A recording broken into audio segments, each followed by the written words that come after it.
ഇപ്പോൾ നമ്മൾ R D J officially ഡൂമായിട്ട് തിരിച്ചു വന്നിരിക്കുകയാണ്. പലർക്കുള്ളൊരു ഡൗട്ടായിരിക്കും, അത്രയ്ക്കും വലിയൊരു ഹീറോയിക് മൊമെൻറ്റ് കൊടുത്തിട്ട് സെൻഡ് ഓഫ് കൊടുത്ത ഒരാളെ വീണ്ടും ഒരു വില്ലൻ ക്യാരക്ടറായിട്ട് തിരിച്ചു കൊണ്ടുവരേണ്ട ആവശ്യമുണ്ടോന്ന്. അയൺമാൻ റോളിന് ശേഷം നമ്മുടെ ആർ ഡി ജെ തന്നെ പറഞ്ഞിട്ടുണ്ടായിരുന്നു, അതായത് പുള്ളി ഇനി മാർവലിലേക്ക് തിരിച്ചു വരില്ലാന്ന്. അങ്ങനെയുള്ള മാർവലിലേക്ക് നമ്മുടെ ആർ ഡി ജെ ഇപ്പോൾ ഒരു വില്ലനായിട്ട് തിരിച്ചു വരണമെങ്കിൽ അഫ്കോഴ്സ് അതിലെന്തെങ്കിലും ഉണ്ടാവാതിരിക്കത്തില്ലല്ലോ. കാരണം ഡോക്ടർ ഡൂം എന്ന് പറയുന്നത് അത്രയ്ക്കും പവർഫുൾ ആയിട്ടുള്ളൊരു ക്യാരക്ടറാണ്. അതുകൊണ്ടാണ് ഡോക്ടർ ഡൂമായിട്ട് ആർ ഡി ജി തിരിച്ചു വന്നതും. ഇനിയിപ്പോൾ ഉള്ള ഡൗട്ട് എന്താണെന്ന് വെച്ച് കഴിഞ്ഞാൽ, ഡോക്ടർ ഡൂം അതായത് വിക്ടർ വോങ് ഡൂമായിട്ടാണോ തിരിച്ചു വരുന്നത്, അല്ലെങ്കിൽ മൾട്ടിവേഴ്സിലുള്ള ടോണി സ്റ്റാർക്കിൻ്റെ ഒരു ഈവിൾ വെർഷൻ ഓഫ് ഡൂം ആണോ, ഇതൊന്നും ഡൗട്ടുണ്ട്. എന്തായാലും ഈ ഡോക്ടർ ഡൂം എത്രത്തോളം പവർഫുൾ ആണെന്നാണ് ഞാൻ ഈ വീഡിയോയിൽ പറയാൻ വേണ്ടി പോകുന്നത്. 2015 സീക്രട്ട് വാർസ് എന്ന് പറഞ്ഞിട്ടൊരു കോമിക് ഇറങ്ങിയിട്ടുണ്ട്. നിങ്ങൾ അതുവരെയും കണ്ടിട്ടില്ലെങ്കിൽ അഫ്കോഴ്സ് നമ്മുടെ ചാനലിൽ തന്നെ നമ്മൾ ഓൾറെഡി അത് എക്സ്പ്ലെയിൻ ചെയ്തിട്ടുണ്ട്. നമ്മുടെ പ്ലേലിസ്റ്റ് നോക്കിയാൽ മതി. അതിൽ ബിയോണ്ടേഴ്സ് ഈ മൾട്ടിവേഴ്സ് മൊത്തം നശിപ്പിക്കാൻ ഇറങ്ങുമ്പോൾ ഓരോ റിയാലിറ്റിയിലുള്ള മോളിക്യൂൾ മാൻസിനെയും ചേർത്തിട്ട് ഈ ബിയോണ്ടേഴ്സിനെ തകർക്കാൻ വേണ്ടിയിട്ട് ഒരു ബോംബ് ക്രിയേറ്റ് ചെയ്യാണ് ഡൂമും ഡോക്ടർ സ്ട്രേഞ്ചും ഒക്കെ ചേർന്നിട്ട്.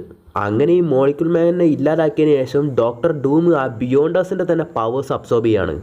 എന്നിട്ട് ഓൾറെഡി ഈ മൾട്ടിവേഴ്സ് മൊത്തം നശിച്ചു കഴിഞ്ഞു. എന്നിട്ട് ആ നശിച്ച മൾട്ടിവേഴ്സിലുള്ള പല യൂണിവേഴ്സുകളുടെ പല ഭാഗങ്ങൾ, ഓരോ യൂണിവേഴ്സിലെ പല പല ഭാഗങ്ങൾ ചേർത്തിട്ട് പുള്ളി ഒരു യൂണിവേഴ്സ് ക്രിയേറ്റ് ചെയ്യാണ്. അതാണ് ദ ബാറ്റിൽ വേൾഡ്. അങ്ങനെ ആ ബാറ്റിൽ വേൾഡിൽ ഒരേ എർത്തിൽ തന്നെ പല യൂണിവേഴ്സിൻ്റെ പല ഭാഗങ്ങളുണ്ടാവും. അതായത് ഇപ്പോൾ നമ്മുടെ ഓൾഡ് മാൻ ലോഗൻ്റെ ഒരു യൂണിവേഴ്സിലുള്ള ഒരു ഭാഗവും, അങ്ങനെ നമ്മുടെ അവഞ്ചേഴ്സ് യൂണിവേഴ്സിൻ്റെ ഒരു ഭാഗവും, അൾട്ടിമേറ്റ് യൂണിവേഴ്സിൻ്റെ ഒരു ഭാഗവും, അങ്ങനെ ഓരോ യൂണിവേഴ്സിൻ്റെയും പല പല ഭാഗങ്ങൾ ചേർത്തിട്ട് ഒരു വലിയ എർത്ത് പോലെ ഒരു യൂണിവേഴ്സ് തന്നെ ക്രിയേറ്റ് ചെയ്യാണ് ബാറ്റിൽ വേൾഡ് എന്ന് പറഞ്ഞിട്ട്. എന്നിട്ട് ആ യൂണിവേഴ്സിൻ്റെ കിങ് അല്ല ഗോഡായിട്ട്, ദ ഗോഡ് എംപറർ ഡൂമായിട്ട് ഡൂം മാറും. സത്യം പറഞ്ഞു കഴിഞ്ഞാൽ ഇവിടെ ഡൂം ഒരു വില്ലത്തരല്ല ചെയ്തിരിക്കുന്നത്. കാരണം മൊത്തത്തിൽ നശിച്ചുകൊണ്ടിരിക്കുന്ന മൾട്ടിവേഴ്സിനെ പുള്ളിയാൽ ആവുന്ന പോലെ രക്ഷിച്ചിട്ട് പുള്ളി ഒരു ക്രിയേറ്റ് ചെയ്തിട്ടുള്ള ഒരു വേൾഡാണത്. പിന്നെ ഞാൻ ഉണ്ടാക്കിയ ഒരു സാധനത്തിന് ഞാൻ ചുമ്മാ ഇരിക്കുന്നത് ശരിയല്ലല്ലോ, അതുകൊണ്ട് പുള്ളി അതിന് ദൈവമായി. ഈ ഡൂം ബിയോണ്ടേഴ്സിനെ അബ്സോർബ് ചെയ്തിട്ടുള്ള ഈ ഡൂം എത്രത്തോളം പവർഫുൾ ആണെന്ന് വെച്ച് കഴിഞ്ഞാൽ അഫ്കോഴ്സ് തോർ എത്രത്തോളം പവർഫുൾ ആണെന്ന് നമുക്കറിയാം. അങ്ങനെ തോറിൻ്റെ ഒരു ആർമി തന്നെ ഈ ഡൂമിൻ്റെ പോലീസുകാരായിട്ടാണുള്ളത്, അതായത് തോർ കോപ്സ് എന്ന് പറഞ്ഞിട്ട്. സോ തോറ് പോലും ഒരു പോലീസുകാരനെ പോലെ വെച്ചിരിക്കുന്ന ഈ ഡൂം അപ്പോൾ എത്രത്തോളം പവർഫുൾ ആയിരിക്കും. ഇതിനൊക്കെ എതിർത്ത് അവസാനം നമ്മുടെ വില്ലൻ ടീമും ഹീറോസ് ടീമൊക്കെ വരുന്നുണ്ട്. അതിൽ നമ്മുടെ താനോസിനെ ജസ്റ്റ് നെഞ്ചത്തൊരേറ്റ തട്ടത്തുള്ളൂ. ആ തട്ടിന് ശേഷം പിന്നെ ആ താനോസിൻ്റെ അസ്ഥി കൂടെ ആയിരിക്കും കാണാൻ പറ്റുന്നത്. സോസറർ സുപ്രീം ആയിട്ടുള്ള ഡോക്ടർ സ്ട്രേഞ്ചൊക്കെ പുള്ളിയുടെ ഏതാണ്ട് അടിമേനെ പോലെ ആയിരിക്കും വെച്ചിട്ടുണ്ടാവുക. ഒരൊറ്റ തട്ടിനാണ് എന്നിട്ട് സോസറർ സുപ്രീമിനൊക്കെ തട്ടിക്കളയുന്നതും. ഇൻഫിനിറ്റി സ്റ്റോൺസ് ഒക്കെ വെച്ചിട്ട് നമ്മുടെ ബ്ലാക്ക് പാന്തർ ഫൈറ്റ് ചെയ്തിട്ട് പോലും ഒന്നും ചെയ്യാൻ പറ്റില്ല നമ്മുടെ ഡോക്ടർ ഡൂമിനെ.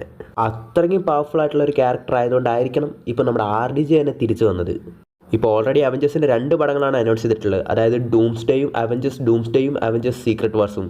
അതിൽ ഡൂംസ്ഡേ എന്ന് പറയുന്നത് ഇപ്പോൾ ഇൻഫിനിറ്റി വാർ പോലെ തന്നെ ആയിരിക്കും. അതായത് നമ്മുടെ താനോസ് വന്ന് മൊത്തം ടേക്ക് ഓവർ ചെയ്യുന്ന പോലെ ഡൂമിൻ്റെ ഒരു വിളയാട്ടമായിരിക്കും ആ മൊത്തം ഡൂംസ്ഡേ എന്ന് പറയുന്ന പാഠം തന്നെ. അതിനുശേഷം അതിനെ എങ്ങനെ ഓവർകം ചെയ്യുന്നു, നമ്മുടെ ഹീറോസ് എങ്ങനെ ഓവർകം ചെയ്യുന്നു എന്നുള്ള സ്റ്റോറി ആയിരിക്കും ചിലപ്പോൾ സീക്രട്ട് വാർസിൽ കാണാൻ പോകുന്നത്. ചിലപ്പോൾ ആ സീക്രട്ട് വാർസ് 1-2 പടങ്ങളായിട്ട് മാറാനും ചാൻസ് ഉണ്ട്. കാരണം ആ സീക്രട്ട് വാർസ് എന്ന് പറയുന്നത് ഒരു വലിയ സ്റ്റോറിയാണ്, പാർട്ടായിട്ട് ചെയ്യാൻ മാത്രമുണ്ട്. ഇനി പലർക്കുള്ള വേറൊരു ഡൗട്ടാണ്, അതായത് നമ്മുടെ ലോക്കിയും ഡോക്ടർ ഡൂമും ഫേസ് ടു ഫേസ് വരുമെന്നുള്ളത്.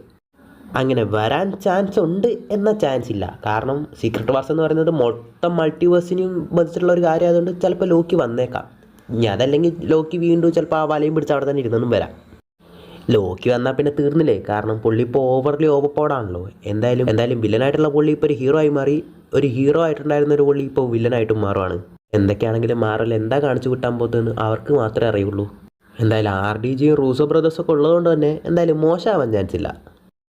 ബാക്കി ഇനി ചിലപ്പോൾ ഓരോരോ പടങ്ങളിൽ ഇപ്പോൾ നമ്മുടെ താനോസിനെ പണ്ട് ടീസ് ചെയ്ത പോലെ ചിലപ്പോൾ നമ്മുടെ ഡോക്ടർ ഡൂമായിട്ടുള്ള ആർ ഡി ജിനെ ടീസ് ചെയ്ത് പോകുമായിരിക്കും.